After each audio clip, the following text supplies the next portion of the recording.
Hello everyone, I am doctor Rashmi Nalwal. पदार्थ विज्ञान के बीएमएस फर्स्ट प्रॉफ के लेक्चर की सीरीज़ में हमने पिछली वीडियो में सांख्य दर्शन कंप्लीट कर लिया था। सांख्य दर्शन का इंट्रो देख लिया था और सांख्य दर्शन का आयुर्वेद में क्या योगदान है ये सब हमने पढ़ लिया था। आज हम इस वीडियो में योग दर्शन शुरू करेंगे।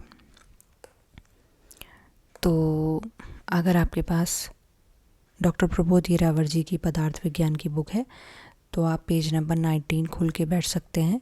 अदरवाइज़ आप सिंपली वीडियो को देख के नोट्स भी बना सकते हैं।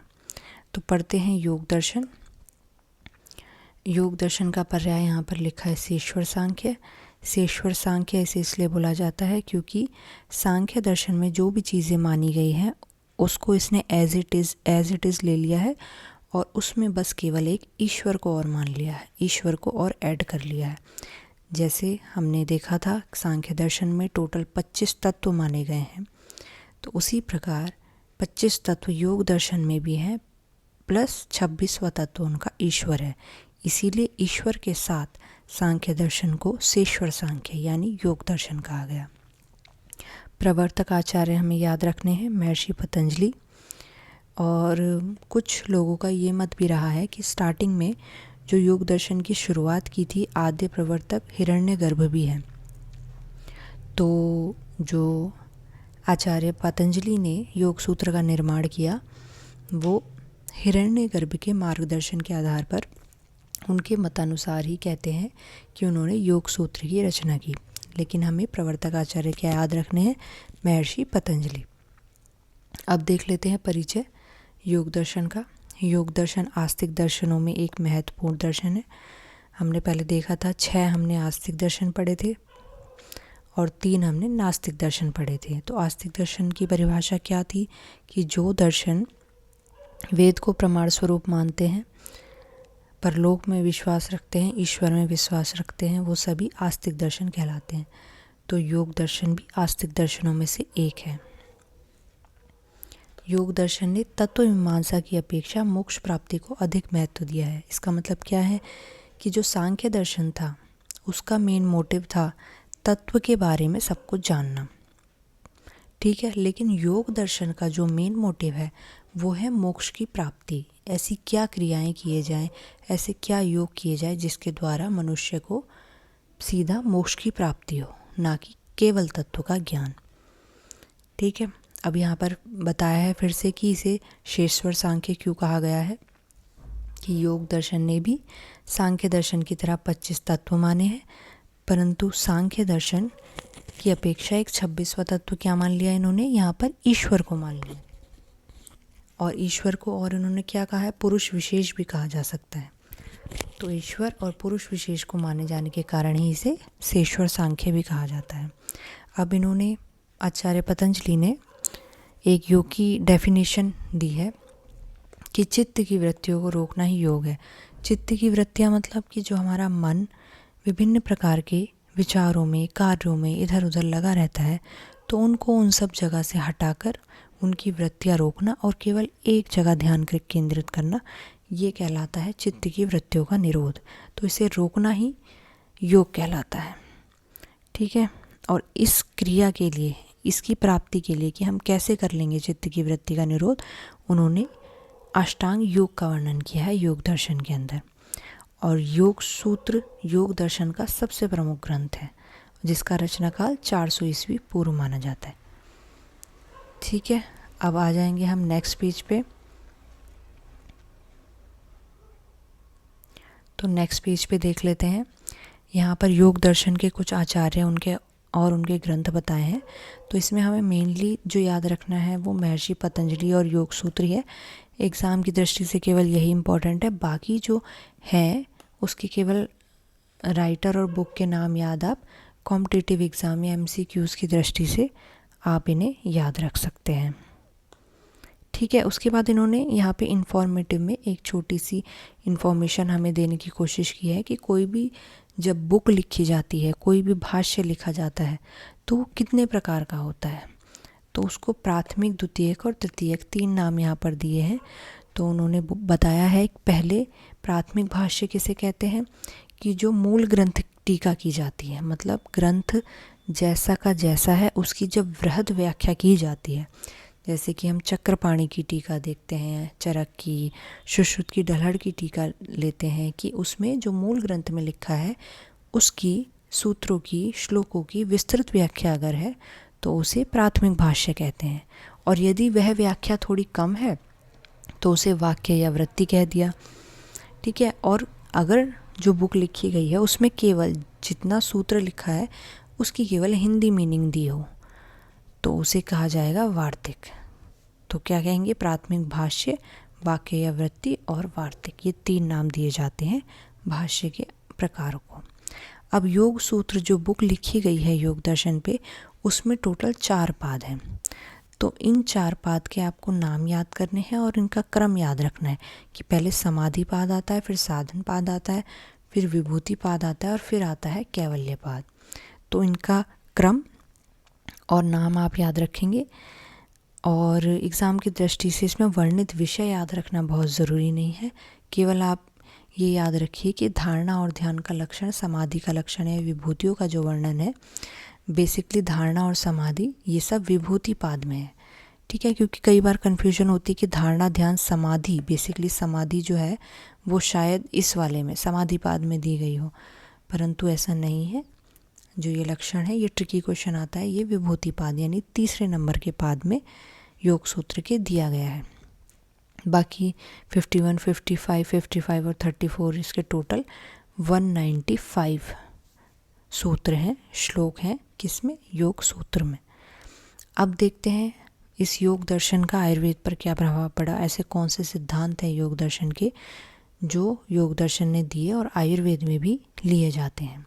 तो सबसे पहला ही जो सूत्र है जो हम पढ़ चुके हैं अभी कि योग की परिभाषा क्या है। अथ योगानुशासनम योगस चित्त वृत्ति निरोधा। चित्त वृत्ति निरोध के बारे में मैं आपको बता चुकी हूँ कि चित्त की वृत्तियों को रोकना, मन के भटकाव को रोकना, इधर इधर विषयों में जाने से रोकने को ही चित्त वृत्ति का निरोध कहते हैं। ठीक है। अब इन्होंने चित्त वृत्ति के कुछ प्रकार भी बताए। तो 5 प्रकार की वृत्ति तो इन्होंने प्रमाण, विपर्य, विकल्प, निद्रा वृत्ति और स्मृति वृत्ति बताई, और 2 प्रकार से इन्होंने क्लिष्ट और अक्लिष्ट भी बताया। अब क्लिष्ट क्या है? क्लिष्ट इन्होंने यहाँ पे लैंग्वेज से समझ नहीं आ रहा होगा। क्लिष्ट का मतलब क्या है? जब हमारी वृत्ति, जब हमारे मन के कार्य, जब हमारे शरीर के कार्य कुछ ऐसे रहते हैं जिनका फल भोगने के लिए हमें दोबारा जन्म लेना पड़े, तो वो कहलाएंगे क्लिष्ट कर्म। चाहे वो हमारे अच्छे कर्म हो, चाहे वो बुरे कर्म हो, क्योंकि अगर बुरे कर्म होंगे तो पाप भोगने के लिए पुनर्जन्म होगा, और अगर अच्छे कर्म होंगे तो पुण्य भोगने के लिए पुनर्जन्म होगा। तो ऐसे किसी भी प्रकार के कर्म जिसके लिए मनुष्य देह को दोबारा पुनर्जन्म लेना पड़ता है तो उसे क्लिष्ट वृत्ति कहा जाता है, क्लिष्ट कर्म कहा जाता है। और अक्लिष्ट किसे कहते हैं? इसका अपोजिट, मतलब ऐसे कर्म जिसके फल भोगने के लिए दोबारा जन्म ना लेना पड़े तो उसे कहा जाता है अक्लिष्ट कर्म, और उसी से होती है मोक्ष की प्राप्ति। मोक्ष का मतलब ही होता है कि आप की देह दोबारा पुनर्जन्म नहीं लेगी। ठीक है। तो ये चित्त वृत्ति के 2 प्रकार आ गए। फिर प्रमाण की इन्होंने परिभाषा बताई, 2 प्रकार के इन्होंने प्रमाण बताए, प्रत्यक्ष और अनुमान, जो कि आयुर्वेद में भी प्रत्यक्ष और अनुमान माने गए हैं। ये 2 प्रमाण आयुर्वेद में के 4 और 3 प्रमाणों में भी इंक्लूड है, प्रत्यक्ष और अनुमान। तत्र प्रत्यक्ष अनुमाना आगमा प्रमाणानि, 2 नहीं, तीनों ही इसके जो प्रमाण है वो आयुर्वेद में एज इट इज़ उठा के सीधा ले लिए गए हैं। ठीक है। तो एक तो इनका यही सबसे बड़ा योगदान हो गया, जो प्रभाव हुआ कि योग दर्शन में, और इससे पहले हमने सांख्य दर्शन में भी पढ़े थे कि तीनों के तीनों प्रमाण एज इट इज़ आयुर्वेद में ले लिए गए हैं। वहाँ क्या पढ़ा था हमने? वहाँ सांख्य दर्शन में हमने प्रत्यक्ष को क्या बोला गया? दृष्ट, और आगम को उन्होंने वहाँ पर आप्तोपदेश बोला है। ठीक है। नाम चेंज है केवल प्रमाण के, लेकिन परिभाषा लगभग सेम ही है तीनों की। फिर उन्होंने ईश्वर की व्याख्या भी की है। ईश्वर की एक परिभाषा बताई है योग दर्शन ने कि क्लेश के कर्म, विपाक और आशय से रहित जो पुरुष है उसे ईश्वर कहते हैं। मतलब कि क्लेश कर्म, अभी जो हमने अक्लिष्ट कर्म बोला ना, क्लिष्ट कर्म, उनसे जो रहित मनुष्य है, विपाक मतलब कोई कर्म कि फल की जिसे इच्छा नहीं है या उससे जुड़ी कोई कामना नहीं है, तो ऐसे जो पुरुष होते हैं उनको ईश्वर की उपाधि दी जा सकती है। फिर बात आती है समाधि। समाधि की बात अभी हमने पिछले किस में की थी, विभूति पाद में, जो योग सूत्र में आया था, ना कि समाधि पाद में समाधि है। तो समाधि के भेद यहाँ पर इन्होंने एक्सप्लेन किए हैं अच्छे से योग दर्शन में कि क्या है सवितर्क और निर्वितर्क समाधि। ये जो है स्थूल रूप की समाधि है और सविचार और निर्विचार जो है सूक्ष्म रूप में समाधि के भेद है। तो अब ये क्या कहना चाह रहे हैं सवितर्क या निर्वितर्क समाधि से, तो एक एग्जाम्पल के थ्रू समझिए। जब आप समाधि में बैठते हैं, ध्यान में बैठते हैं, तो यदि आप किसी चीज़ को इमेजिन कर रहे हैं जो आपने पहले देखी है, उसके बारे में सुना है, उसका कोई डायग्राम देखा है, अगर आप ऐसी किसी चीज़ को अपने मन में इमेजिन कर रहे हैं और उसे ध्यान लगा के समाधि में बैठे हैं, तो वो कहलाएगी आपकी सवितर्क समाधि। और इसके विपरीत जब आपकी इमेजिनेशन में कोई भी रूप नहीं है किसी चीज़ का जो आपने पहले देखा हो, सुना हो, इस टाइप का कोई रूप आप इमेजिन नहीं कर रहे हैं, बस शून्य है आपका मन, तो वो कहलाती है निर्वितर्क समाधि। यहाँ पे लिखा भी है कि शब्द, अर्थ और ज्ञान का विकल्प नहीं रहता है जहाँ।